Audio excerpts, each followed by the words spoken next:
নমস্কাৰ MD plus নিউজলৈ সমূহ দৰ্শক মই মৃণালী স্বাগতম জনাইছোঁ আৰু আমাৰ এই চেনেলটি ছাবস্ক্ৰাইব কৰি লাইক এটা কৰি দিব লগতে ভিডিঅ'টি শ্বেয়াৰ কৰিব নাপাহৰিব। ৰাজ্যৰ কেইবাটাও ডাঙৰ খবৰ আমাৰ তাত আহি পৰিছে। বাতৰিটোলৈ মন কৰিব। ডাঙৰ খবৰ, দেশৰ কৃষকৰ বাবে আহি গ'ল ভাল খবৰ। জুন মাহৰ শেষৰটো সপ্তাহত লাভ কৰিব 20 নং কিস্তি। শীঘ্ৰে কৰি লওক এই তিনিটা কাম, লৈ আহিছোঁ এই বিশেষ খবৰ। PM কিষাণৰ ধনক লৈ আহি গ'ল ডাঙৰ খবৰ। জুনৰ মাহৰ শেষৰটো সপ্তাহত লাভ কৰিব 20 নং কিস্তি। চৰকাৰে ধন বিতৰণৰ বাবে সাজু কৰিছে তালিকা। শীঘ্ৰে পৰীক্ষা কৰক তালিকাত আপোনাৰ নাম আছেনে নাই। তালিকাত নাম নাথাকিলে কৰক অভিযোগ। ছেভ কৰি লওক 155261 অথবা 1800115526 আৰু 01123381092। আজিয়ে PM কিষাণৰ ৱেবছাইটত কৃষকে কৰক eKYC। eKYC সম্পূৰ্ণ নোহোৱা কৃষকৰ একাউণ্টত নোসোমাই এই ধন। আন এটা এই মুহূৰ্তত ডাঙৰ খবৰ লৈ আহিছোঁ। অবৈধ বাংলাদেশীৰ বিৰুদ্ধে বৃহৎ একশ্যন কৰিলে ভুৱা পৰিচয়েৰে বসবাস কৰা 235 জন সন্দেহজনক লোকক গ্ৰেপ্তাৰ কৰে আৰক্ষীয়ে। লৈ আহিছোঁ এই বিশেষ খবৰ। অবৈধ বাংলাদেশীৰ বিৰুদ্ধে বৃহৎ একশ্যন, 235 জন সন্দেহজনক লোকক গ্ৰেপ্তাৰ কৰিছে আৰক্ষীয়ে। ভুৱা পৰিচয়েৰে ভাৰতত বাস কৰি আছিল এইসকল লোক। নিজৰ পৰিচয় লুকুৱাই ৰাখি ভাৰতত কৰি আছিল বাস। ইয়াৰে ভিতৰত 127 জন পুৰুষ, 57 গৰাকী মহিলা আৰু 41টা শিশু। পৰিচয় লুকুৱাই ৰাখি বিভিন্ন কৰ্মত নিয়োজিত হৈ আছিল এইসকল লোক। ৰাজস্থানৰ ভিৱাৰী বস্তিৰ পৰা গ্ৰেপ্তাৰ কৰা হৈছে এইসকল সন্দেহজনক লোকক। বাতৰিটোলৈ মন কৰিব। ডাঙৰ খবৰ লৈ আহিছোঁ। 1 ছেকেণ্ডত চাকৰি যাব আৰক্ষীৰ। কোনো আৰক্ষীয়ে বেয়া ব্যৱহাৰ কৰিব নোৱাৰিব। বেয়া ব্যৱহাৰ কৰিলেই 1 ছেকেণ্ডত চাকৰি যাব। দিয়ক অভিযোগ কঠোৰ মুখ্যমন্ত্ৰী। বাতৰিটোলৈ মন কৰিব। আৰক্ষীয়ে দুৰ্ব্যৱহাৰ কৰিছে নেকি? মুহূৰ্ততে চাকৰি যাব আৰক্ষীৰ। আৰক্ষীক ব্যৱহাৰক লৈ পুনৰ কঠোৰ মুখ্যমন্ত্ৰী। কোনো সাধাৰণ জনতাক দুৰ্ব্যৱহাৰ কৰিলে লোৱা হ'ব কঠোৰ ব্যৱস্থা। আৰক্ষী কোনো সাধাৰণ জনতাক দুৰ্ব্যৱহাৰ কৰিব নোৱাৰিব। দোষী সাব্যস্ত হ'লে আৰক্ষীও সাৰি নাযাব। জনসাধাৰণৰ সৈতে আৰক্ষীয়ে কৰিব লাগিব ভাল ব্যৱহাৰ। আন এটা গুৰুত্বপূৰ্ণ খবৰ, প্ৰতিগৰাকী মহিলাৰ বাবে ভাল খবৰ। অৰুণোদয় আঁচনি নোপোৱা আৰু অৰুণোদয় আঁচনি পাই থকা প্ৰতিগৰাকী মহিলাই সাজু কৰক 5বিধ নথি-পত্ৰ। নতুনকৈ আবেদন কৰিব লাগিব। সকলোৱে আবেদন কৰিব লাগিব। তাৰে পিছতে লাভ কৰিব প্ৰতি মাহেই 1250 টকাকৈ। লৈ আহিছোঁ এই বিশেষ খবৰ। অৰুণোদয় আঁচনি পাবলৈ সাজু কৰক নতুনকৈ 5বিধ নথি-পত্ৰ। আবেদন কৰিলে লাভ কৰিব Orunodoi. Aadhaar card, PAN card, ration card, voter card আৰু ৰঙীন ফটো। এই 5বিধ নথি-পত্ৰ লাগিব। অৰুণোদয় নোপোৱাসকলে নতুনকৈ কৰিব লাগিব আবেদন। গাঁও সভাত জমা দিব লাগিব নথি-পত্ৰ।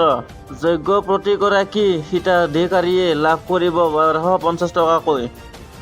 10 ছেপ্টেম্বৰৰ পৰা ৰাজ্যত 40 লাখ লোকে লাভ কৰিব অৰুণোদয় আঁচনি। অৰুণোদয় আঁচনি লাভৰ বাবে অংশগ্ৰহণ কৰিব লাগিব গাঁও সভাত। যিসকলে অৰুণোদয় আঁচনি পাই আছে আৰু নতুনকৈ পাব, সকলোৱে অংশগ্ৰহণ কৰিব লাগিব গাঁও সভাত। অৰুণোদয় আঁচনি নোপোৱাসকলে গাঁও সভাত জমা দিব লাগিব প্ৰমাণপত্ৰ। গাঁও সভাত প্ৰমাণপত্ৰ জমা দিলে লাভ কৰিব অৰুণোদয়ৰ ধন। মুখ্যমন্ত্ৰী হিমন্ত বিশ্ব শৰ্মাৰ ডাঙৰ ঘোষণা। লৈ আহিছোঁ আন এটা ডাঙৰ খবৰ। হিমাচল প্ৰদেশত ডাৱৰ বিস্ফোৰণৰ পিছত ভয়ংকৰ পৰিস্থিতি। নৈত উটি গ'ল 20 গৰাকীকৈ লোক, 2জনৰ সৈতে শোকাবহ ঘটনা। হিমাচল প্ৰদেশত ডাৱৰ বিস্ফোৰণৰ পিছত ভয়ংকৰ পৰিস্থিতি। খৰস্ৰোতাত নৈত উটি গ'ল 20 গৰাকীকৈ লোক, 2জন লোকৰ মৃত্যু। উদ্ধাৰকাৰী দলে অব্যাহত ৰাখিছে উদ্ধাৰ অভিযান। ডাৱৰ বিস্ফোৰণৰ পিছতে ভয়ংকৰ বান পৰিস্থিতিৰ ফলত হাহাকাৰৰ অৱস্থা। হিমাচল প্ৰদেশৰ লুংটা জলবিদ্যুৎ প্ৰকল্পৰ সমীপত সংঘটিত এই অঘটন। বান পৰিস্থিতিৰ পিছতে 5খনকৈ জিলাত জাৰি ৰেড এলাৰ্ট কৰিছে। ঘৰ, শিক্ষা অনুষ্ঠান, ৰাস্তা ঘাট, দলঙৰ বৃহৎ ক্ষতিসাধন। বাতৰিটোলৈ মন কৰিব। মুছলমান কয়দীৰ চুক্তিত পলম হোৱাত শুদ্ধ ন্যায়ালয় চৰকাৰক বিহিলে ৫ লাখ টকাৰ জৰিমনা। লৈ আহিছোঁ এই বিশেষ খবৰ। মুছলমান কয়দীৰ মুক্তিত পলম হোৱাত শুদ্ধ ন্যায়ালয় চৰকাৰক বিহিলে ৫ লাখ টকাৰ জৰিমনা। আৰক্ষীয়ে মুছলমান কয়দীক মুকলি কৰি দিয়াত কৰিছিল পলম, যাৰ বাবে চৰকাৰৰ ওপৰত শুদ্ধ উচ্চতম ন্যায়ালয়। ধৰ্মান্তৰকৰণ বিৰোধী আইনৰ অধীনত গ্ৰেপ্তাৰ কৰা হৈছিল মুছলমান যুৱকজনক।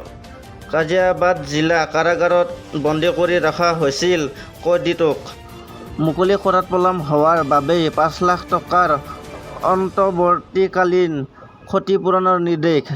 এই বিষয়ত তদন্তৰো নিৰ্দেশ ন্যায়ালয়। ন্যায়াধীশ কে ভি বিশ্বনাথ আৰু আইন সিংহৰ বিচাৰপীঠে দিয়ে এই ৰায়।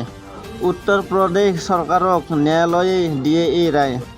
এই মুহূৰ্তত এটা ডাঙৰ খবৰ ৰাজ্যবাসীৰ বাবে। নতুন ৰেচন কাৰ্ডৰ বাবে আবেদন আৰম্ভ হৈছে। আবেদন কৰিব হ'লে 6টা নথিপত্ৰ লাগিব। কি নথিপত্ৰ লাগিব জনাবলৈ চেষ্টা কৰিম। লৈ আহিছোঁ এই বিশেষ খবৰ। বাতৰিটোলৈ মন কৰিব। ৰাজ্যবাসীলৈ 5 লাখ ৰেচন কাৰ্ড হিমন্ত চৰকাৰৰ। অসমত নতুনকৈ প্ৰদান কৰা হ'ব লাখ লাখ ৰেচন কাৰ্ড। পলম নকৰিব, খৰধৰ কৰক, আপুনিও কৰক আবেদন। প্ৰতিটো সমষ্টিত দিয়া হ'ব 4,000 ৰেচন কাৰ্ড। 25 জুনৰ পৰা 14 জুলাইৰ ভিতৰত ধাৰ্য কৰা হৈছে আবেদন সময়সীমা। 6খন নথিপত্ৰ লৈ নতুন ৰেচন কাৰ্ডৰ বাবে আবেদন কৰক আপুনি।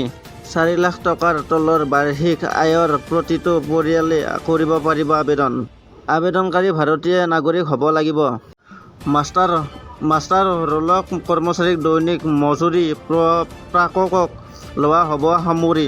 কেন্দ্ৰ আৰু ৰাজ্যৰ চৰকাৰৰ অৱসৰপ্ৰাপ্ত চতুৰ্থ বৰ্গৰ কৰ্মচাৰীও কৰিব পাৰিব আবেদন।